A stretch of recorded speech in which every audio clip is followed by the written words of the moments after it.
Hello friends, నమస్తే అందరికీ. Welcome back to my YouTube channel. Friends, ఎలా ఉన్నారు? బాగున్నారా? మీరందరూ బాగుండాలనుకుంటున్నాను. మేమైతే చాలా బాగున్నాం ఫ్రెండ్స్. సో మా ఊరికి దగ్గరలో అయితే ఒక మంచి విలేజ్. ఆ విలేజ్కి ఒక 12 కిలోమీటర్ల దూరం మొత్తం అడవి ఉంటుంది. సో మా ఊరు నుంచి స్టార్ట్ చేస్తే ఆ ఊరు వరకు పెద్ద అడవి ఉంటుంది. సో అడవి ప్రాంతం అయితే చాలా అందంగా ఉంటుంది. వర్షాకాలం వచ్చింది కాబట్టి అడవి మొత్తం మీకు చూపించాలనుకుంటున్నాను. ఓకేనా? హైదరాబాద్కి చాలా దగ్గర ప్రాంతం కాబట్టి హైదరాబాద్ నుంచి చాలా సినిమా షూటింగ్ల కోసం అయితే ఈ అడవి ప్రాంతాన్ని అయితే ఎంచుకునేవాళ్ళు. ఇక్కడ ఈ రోడ్డుకు పక్కన కోతులు కానీ అలాగే రోడ్డు టర్నింగ్ పాయింట్స్ కానీ చాలా బాగుంటాయి. ఫ్రెండ్స్, వీడియోని వస్తే ఖచ్చితంగా లైక్ అయితే చేయండి. అలాగే లైక్ చేసి వీడియోని షేర్ చేసి అలాగే కామెంట్ చేయండి ఫ్రెండ్స్. అలాగే మన ఛానల్కి కొత్తగా ఎవరైనా వస్తే సబ్స్క్రైబ్ చేసుకోండి. ఓకేనా? ఈ వ్యూ పాయింట్ అయితే చాలా బాగుంటుంది. అందుకని అయితే నేను ఈ 12 కిలోమీటర్లు అక్కడక్కడ ఒక మంచి మంచి లొకేషన్లో అయితే వీడియో తీశాను.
ఫ్రెండ్స్, ఈ అడవి అయితే చాలా బాగుంటుంది. రోడ్లు అయితే చాలా మంచిగా బైక్ డ్రైవింగ్ చేసుకుంటూ వచ్చే వాళ్ళకైతే చాలా అద్భుతంగా ఉంటుంది.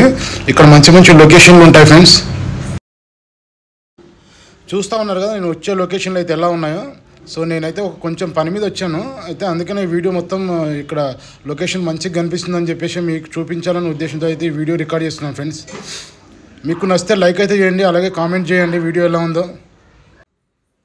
నర్సాపూర్కు వచ్చే దారిలో అయితే ఇక్కడ ఒక అర్బన్ పార్క్ గట్టి ఉంటుంది. అర్బన్ పార్క్ అయితే చాలా బాగుంటుంది. ఇప్పుడు వర్షాకాలం కాబట్టి. సో ఫ్రెండ్స్, నేను ఇందాకైతే ఒక ఊరికి వస్తున్నానని చెప్పాను కదా, ఈ రోడ్డు లొకేషన్లు అయితే చూసారు కదా ఎంత బాగున్నాయి. ఇదైతే మన వర్షాకాలం వచ్చింది కాబట్టి మొత్తం అంతా లొకేషన్ అంతా గ్రీనరీగా ఉంటుంది.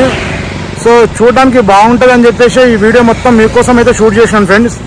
ఈ వీడియో అయితే మీకు ఖచ్చితంగా నచ్చుతుంది అనుకుంటున్నాను. వీడియో నచ్చితే ఖచ్చితంగా లైక్ అయితే చేయండి, అలాగే మన ఛానల్కి కొత్తగా వస్తే సబ్స్క్రైబ్ చేసుకోండి ఫ్రెండ్స్, ఓకేనా. ఇంకోటి ఏంటంటే ఎండాకాలం వస్తే ఈ రోడ్డు మొత్తం అంతా అసలు బాగోదు, బాగా ఎండలకి ఈ అడవి అంతా మాడిపోయి ఉంటుంది. ఈ వర్షాకాలం వచ్చింది కాబట్టి ఇంకా ఈ అడవి మొత్తం గ్రీనరీగా అయిపోయింది. చాలా బాగుంటుందని చెప్పేసి ఈ లొకేషన్ అయితే మీకైతే చూపించాలనుకున్నాను. చాలా రోజుల నుంచి అనుకుంటున్నాను కానీ వర్షాలు పడ్డ తర్వాత వెళ్దాంలే ఆ లొకేషన్ కనుక్కొని నేను ఇప్పుడైతే రావడం జరిగింది అనమాట ఇక్కడికి. సో ఫ్రెండ్స్ చూస్తారు అంబులెన్స్ వస్తుంది, ఒకటి ఎమర్జెన్సీ పర్పస్ అంబులెన్స్. పాపం ఎవరికో సీరియస్ ఉన్నట్టుంది, అంబులెన్స్లో తీసుకెళ్తారు. సో నేనైతే నాకు కొంచెం ఇంట్లో పని అనమాట, ఇంట్లో వస్తువులు, కిచెన్కి సంబంధించిన వస్తువులు మనకు ఇక్కడ చాలా తక్కువ రేట్లో దొరుకుతుంది, ప్లస్ క్వాలిటీ బాగుంటుంది. మన కిరాణా షాపుల్లో దొరికే కంటే ఇక్కడ క్వాలిటీ బాగుంటుందని నేనైతే ఇంత దూరం రావాల్సి వచ్చింది. అదేంటో తెలుసా, కిరాణా షాపుల్లో దొరుకుతుంది కానీ ఇంత దూరం వచ్చినామంటే కారణం అది మంచిగా ఉంటుంది. ఇంకోటి ఏంటంటే క్వాలిటీ బాగుంటుంది, రేటు కూడా తక్కువలో ఉంటుంది. సో దానికోసం అయితే నేను ఇక్కడ వరకు వచ్చినాను. సో ఇప్పుడు అది ఏంటో చెప్పలేదు కదా, కారం తీసుకోవడానికి అయితే నేను నర్సాపూర్ వచ్చినాను.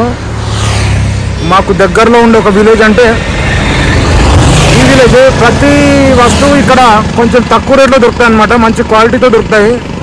సో అందుకనైతే నేను కారం తీసుకోవడానికి అయితే ఇక్కడికి వచ్చినాను ఫ్రెండ్స్. సో అలాగే వస్తూ ఈ లొకేషన్ కూడా మీకు చూపిద్దామని ఈ వీడియో అయితే రికార్డ్ చేసిన. ఖచ్చితంగా ఈ లొకేషన్ అయితే మీకు నచ్చింది అనుకుంటున్నాను. నిజంగా నచ్చితే కామెంట్ అయితే చేయండి, ఓకేనా. మళ్ళీ నెక్స్ట్ వీడియోలో కలుసుకుందాం, అంతవరకు బాయ్.